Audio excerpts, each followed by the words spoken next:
All right. First and foremost, I want to start off by saying, Brakatha Yahweh, Brakatha Yahweh Shai, Brakatha Yahweh, Brakatha Yahweh Shai, Brakatha Yahweh, Brakatha Yahweh Shai, Kol Halal Yahweh, Ba'ashem Yahweh Shai, Ba'ashem Rakah Kwadash. Double honors to the apostles of GMS, Great Millstone, who rule well and who taught me this truth. And shalom to you, sincere Akim, out there listening, learning, and pushing this truth. And shalom to the few sincere Akwath that are out there listening and learning as well. With that being said, Adawan Ratazah, this will be edifying. As usual, I'm going to go into Rakah Kwadash. And it's going to be a quick one. I saw this popped up in my news feed. I've heard about it, but apparently it's intensifying. I'm not going to play this clip. I'll read a little bit of the description, but I've got another article from Reuters going into it, and that'll be the lesson. Bring out a couple scriptures. That'll be the lesson. Adawan Ratazah, to be edifying, exhorting, and comforting to the elect. So as you can see, this popped in my news feed from Wyon, and as you can see the thumbnail, it says farmers protest rock Europe. Because at first it was only in like one or two countries, France, Belgium, Germany, but it's in a bunch of different countries in Europe now. And as you can see, it says farmers protest rock parts of Europe turn violent in Spain. Okay, and it's not just Spain. Different, there allegedly different places has been getting, it's been getting more. This protest has been intensifying, pretty much is what I'm trying to say. So it says, this is the description. It says, Spanish farmers mobilized their tractors on Tuesday, February 6th, near the northern Catalan, Catalan city of Girona, to block traffic on the country's main highways, joining protests spreading across Europe as anger in the sector grows. Like their European counterparts, Spanish farmers say they are weighed down by European regulations, low prices, and rising production costs while lacking government support. All right, so I got an article from Reuters going into it. It says Spanish farmers blockade roads joining EU peers protests. So it says Madrid, February 6th, from Reuters. Spanish farmers blocked traffic on several major highways and burned tires on Tuesday, joining colleagues in other European countries protesting against high cost, bureaucracy, and competition from non-EU nations. With different shades in the whole of the EU, we have the same problems. Donna Ciano Duho, vice president of ASAJA, one of the largest farmers' associations in Spain, told national broadcaster TVE. It says ASAJA and other associations have called for protesters from Thursday, but many farmers took to the roads with their tractors on Tuesday, snarling traffic throughout the country from Seville and Granada in the south up to Girona near the French border, traffic authorities said. Over the past weeks, Salakia, Satan, man, always. Over the past weeks, farmers in European countries, including Germany, France, and Belgium, have protested that sometimes turned violent. So, and it's more countries than that. They just named a handful. I want to say there's like damn near 10 or 12 countries that I saw that was protesting. Okay. It says so basically this the farmers protesting is spreading like wildfire. It's catching on. And again, like I said, as they said, the protests have sometimes turned violent, as it did in Spain. All right, and we know as we get closer and closer to Jacob's trouble, all hell breaking loose, the economy's collapsing, not just here in Babylon the Great, but globally. These people are going to lose it. It's prophecy. It's prophetic.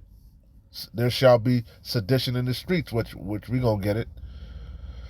So it says, Spain's agriculture ministry announced on Tuesday it would distribute an extra 269 million euros, equivalent to $289 million, in aid to nearly 140,000 farmers to help alleviate the impact of the long-running drought and the war in Ukraine. At least 14 highways in the regions of Catalonia, Andalusia, Castilla Manca, and Valencia were blockaded, official traffic data showed.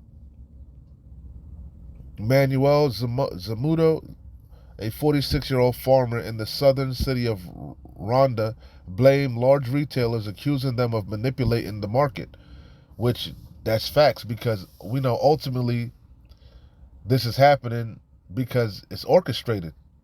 It's all part of the agenda, the Hegelian dialect, because we know who really controls these major corporations and retailers and these politicians, these legislators, and so on and so forth. The wicked elite, and it's part of their Hegelian dialect. Hey, pressure from above, pressure from below. They're squeezing the people. They're squeezing the people, and the people are at their wits' end. You know, ends are meeting, and also that ties into the whole how they're disrupting the supply chain and putting hell upon these farmers. That's going to tie into what? Famine. Okay, I think the mantra, the rallying cry that they've been crying throughout Europe is no farmers, no food. And we know that's all by design. That's all by design. Okay? They want the whole food supply, the food chain disrupted. They want to control everything you eat. They want to control everything about you. What you think, you know, they want to be like the Most High. Again, it's all part of their great so-called master plan. Okay? Politicians only care about the big chains. We farmers have been sold out, he added. Of course. Of course, your politicians are in the back pocket of your of the wicked elite. These elite banking families, okay? You know, the Rothschilds, the Gettys, the DuPonts, the Vanderbilts, the Oppenheimers, so on and so forth. Okay? The ones that control the IMF, the CBDC, you know? The central banking system, you know? It says in Girona, hundreds of tractors carrying placards with slogans, okay, there it is, with slogans such as, "Without farmers, there's no food," blockaded a highway while protesters jeered as they set brush and tires on fire. Farmers say demanding rules imposed on them by the EU to protect the environment make them less competitive than peers in other regions such as Latin America or non-EU Europe. A little bit more. It says, we spend more time dealing with paperwork than in the field. Where's Slovakia? We spend more time dealing with paperwork than in the field, farmer Eva Garcia told Reuters in the northern city of Victoria, adding that the EU's common agriculture policy was choking us. Okay, I think that's it on it. So you got the idea. You know, nothing major. Just wanted to speak on this real quick. Because, of course, when I saw that article, you know, a couple precepts came to mind. All right? Because we're in these times, but it's going to get worse and worse. Worse and worse. Like we always say, when people have nothing left to lose, they lose it. And you're going to see it. They're going to lose it. When the masses realize the same thing these EU farmers have realized, that they've been sold out by these by their leaders. These corporations sold them out. Their leaders, their politicians sold them out. You know, it all sold them out to who? The elites. They're gonna lose it. They're gonna lash out. when there's no work, there's no food, you know, hey, there's going to be a crying for wine in the streets. That's the times that we're headed into. All right? So this is Proverbs 29:2. When the righteous in authority, that's what we're waiting for. Righteous rulership, righteous government. Okay? And that starts with Yahweh Bashem Yahweh Shai. Okay? And Yasharallah being on top. All right? So, and that's what we're waiting on. Yahweh Bashem Yahweh Shai to rise up to the prey. When the righteous are in authority, the people rejoice. Even though these nations are going to be in subjection, they're going to be rejoicing, you know, after they get adjusted, assimilated. They're going to realize that life in the kingdom is going to be is way better than life on this side, right? It's going to be fair, just, balanced. These heathens are going to go back in their lands, you know. They're not going to be oppressed anymore, okay? You know, the earth is going to flourish when the righteous in authority, starting with Yahweh Bashem Yahweh Shai and his chosen people, Yasharallah. But when the wicked beareth rule, Job 9:24, the earth is given into the hands of the wicked. Who's the wicked? Esau, Edom, per Malachi 1:4. Look at how he's ruling. Look at how he's governing the earth. Wickedly. Okay? Oppressing the people. You know, robbing the people. You know? When the wicked beareth rule, the people mourn. That's why the protest in Europe is spreading like wildfire. Okay? And it's intensifying, getting more and more violent. Okay? This is Ecclesiasticus, also known as the book of Sirach in the Apocrypha. 34. The main point is in 22. I'm going to start at 21. The bread of the needy is their life. He that defraudeth him thereof is a man of blood, and that's Esau. He's the bloody man. The scriptures say, woe to the bloody city, it is all full of lies. You know, and what? Robbery, deceit, roughly paraphrasing. Okay? He's the bloody man. He's that red horse that came to take peace from the earth. He's the oppressor. He is the wicked, per Malachi 1:4. And he's ruling. The basis of men is ruling. Okay? And that's why the people are mourning. The bread of the needy is their life. All right? You need bread to survive. That's an essential of life. Food. Okay? And also, bread can be associated with money. Like Jake like to say, my pockets are fat. I'm stacking my bread. You know? Bread is also interchangeable with money, right? So it says the bread of the needy is their life. You don't work, you don't eat, right? He that defraudeth him, therefore, is a man of blood. And that's what his systems are set up to do, defraud you. We always bring out a system from the elders in Connecticut. They brought out a system is nothing more than a trap. Okay? His agricultural system is nothing more than a trap. You buy into his programs and his, you know, you buy into his bullshit, which at the end of the day destroys you. He doesn't have your best interests at heart. At the end of the day, he wants to take everything you have. His desire is as hell. He can never be satisfied. He covet fields and he takes them by violence. Okay? So it says, the bread of the needy is their life. He that defraudeth him, therefore, is a man of blood. He that taketh away his neighbor's living slayeth him. And you see mass layoffs on the horizon. That's spreading like wildfire. Okay? And that's what he's doing to these EU farmers. They can't, you know, ends are meeting. Okay? You know? And he that it says, he that taketh away his neighbor's living slayeth him. That's why they have no choice but to hit the streets. He that defraudeth the laborer of his hire is a bloodshedder. That's in James. You know? How does that go? James chapter 5. I gotta get it. Salakia. I gotta get James chapter 5. Here it is. James chapter 5. I didn't want to botch it up. It was in my mind, but I couldn't quite put the words together. This is one of Elder Apostle Tahar's favorite chapters. James, make sure it's recording, Salaki. James 5:1. Go to now, ye rich men. Who? These elites. These elite banking families, The so-called 13 families or whatever, Go to now, ye rich men, and it's going to be a trickle-down effect, you know?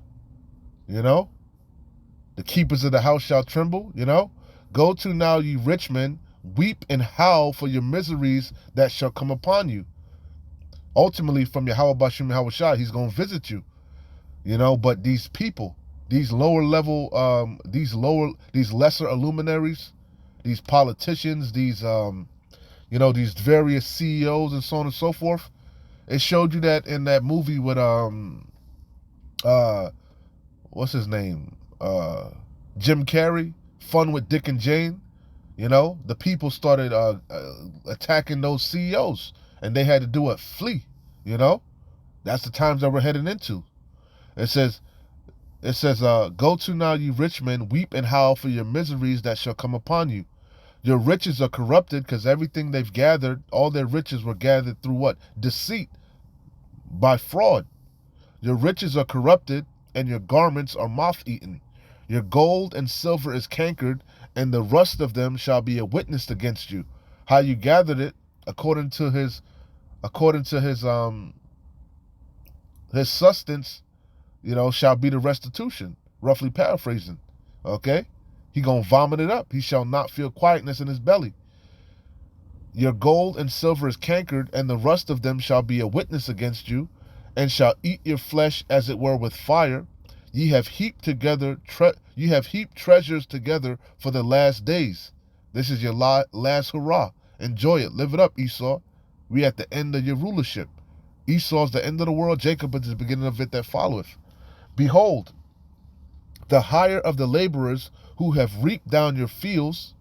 Prime example, these farmers. They work in the land, tilling the land, supplying all your goddamn grocery stores, supplying all your damn, restaurants and shit, and what you've been doing, defrauding them, they upside down in debt, got to take out 3-4 loans on their houses, on their equipment, got to go to you to buy your fucking, your pesticides, so on and so forth, because you won't allow them to grow naturally. They got to abide by your rules and regulations, and at the end of the day, what do? You just turn your back on them. Let their whole way of living fail with no care, Behold, the hire of the laborers who have reaped down your fields, which is kept of you, kept back by fraud, crieth. And the cries of them which have reaped are entered into the ears of the Lord of Sabaoth, the power of armies, Yahweh Bashim Yahweh Shai. All right? And that's ultimately talking about the elect of Yasharallah, starting with his apostles, the men, out there, the 144,000 men out there sighing and crying for all the abominations done therein. Our cries, like I always say, are not falling on deaf ears. Okay? Yahweh Bashim Yahweh Shai is about to recompense our enemies. He's about to pay them back. Ye have lived in pleasure on the earth. That was his blessing, going back to Isaac. The fatness of the earth by the sword. And been wanton, undisciplined. Ye have nourished your heart as in the day of slaughter. You've been living your best life. Ye have condemned and killed the just, and he doth not resist you. Be patient, therefore. That's what we be patiently waiting. He that leadeth into captivity shall go into captivity. He that killeth with the sword must be killed with the sword. Here is the patience and the faith of the saints. Patiently, suffering, enduring, But, our redemption is nigh. Our salvation is nearer than even we believed. Be patient, therefore, brethren, unto the coming of the Lord Adawan. That's what we're doing. We can't wait for our big brother to return, Yahweh Shai HaMashiach. And what are we doing? We're heralding him in, hastening his coming. It says, behold, the husbandman waiteth for the precious fruit of the earth, and hath long patience for it, until he receive the early and latter rain. Be ye also patient, and we're the Lord's husbandry, We're working in his field, this world, sowing the good seed, this word, Be ye also patient, establish your hearts. We're ready in our mind, preparing our mind for for the coming of our Lord and what that entails, the kingdom. But to get to the kingdom, much tribulation, all hell gonna break loose. For the coming, be ye also patient, establish your hearts, for the coming of the Lord out of wine draweth nigh. It's near. Okay? Salakia. So I read Ecclesiasticus 2 more and I'll close out. And because Matthew 24:12, and because iniquity shall abound, and that's what's in this world. It's filled with nothing but iniquity. Because what does it say? As the rulers are, so are the people. You know? What's iniquity? Sin. Sin upon sin upon sin. Sin is transgression of the law. These people are laden with iniquity. That's how you make it in this world. It's by sinning, doing wickedness. Defrauding your neighbor. Stealing, robbing. That's how you make it. You can't make it in this world dealing justly. You gotta be like your dad. You gotta be in the serpent spirit. And because iniquity shall abound, the love of many shall wax cold. And that's what's gonna happen. People gonna get real cold. They're getting cold now.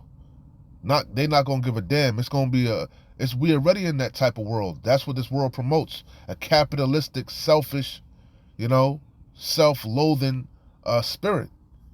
Dog eat dog, strong survive, and it's gonna get worse and worse, as time progresses. People just gonna lose it, man, and just care about themselves, So I'm gonna close out here, 2 Ezra 15 and 14. Woe to the world and them that dwell therein, for the sword and their destruction draweth nigh. And one people shall stand up and fight against another, and swords in their hand. For there shall be sedition among men, and invading one another. And we see it now. It's been happening, but it's intensifying, and it's spreading like wildfire. And it's getting more and more violent, but you ain't seen nothing yet. They shall not regard their kings nor princes, and the course of their actions shall stand in their power. A man shall desire to go into a city and shall not be able. It's going to get so bad that they're going to, these different countries and cities and nations, they're going to implement martial law, checkpoints. Not to mention in these cities, they're going to be marauders. They're going to be looting, rioting, civil unrest, class wars, race wars, For because of their pride, as it says in 2 Ezra 8 and 50, many great miseries shall be done to them that dwell in the world in the latter times, because they have walked in great pride. For because of their pride, the cities shall be troubled. Because what? It's going to be the time of Jacob's trouble. Okay? The houses shall be destroyed, and men shall be afraid. That's how bad it's going to be. Men are going to be afraid. So how much more so the women? A man shall have no pity upon his neighbor. Why? Because the love of many is going to wax cold. But shall destroy their houses with the sword. They're going to be going door to door. The actual Gurga troops, these UN soldiers, troops and shit, the military, they're actually going to be going door to door, especially here in Babylon the Great, because on the books, there's laws about hoarding, hoarding resources. So they're going to actually be going door to door, kicking in doors, taking your so-called goods, everything you've been so-called prepping and storing up, not to mention they're going to be searching for the men of the Lord, because in them times you're going to be what? Enemies of the deemed terrorists, enemies of the state, and not to mention you're going to have your actual neighbors, marauders, doomsday wolves, going door to door, ravishing your households, ravishing your women, your children, evil times are on the horizon. A man shall have no pity upon his neighbor, but shall destroy their houses with the sword, and spoil their goods because of the lack of bread, lack of food. A famine is going to be in the earth, and also the grinding is going to cease. The grinding is going to get low. There's going to be no work for Egypt because of the lack of bread and for great tribulation. So that's the times that we're heading into, all right? So a real quick one, I saw that article and, these scriptures was in my mind, So, hey, man, keep watching, keep praying, keep fighting, keep pushing. We're close. Shalom. Wa Abad Babor, Kwam Nesharala.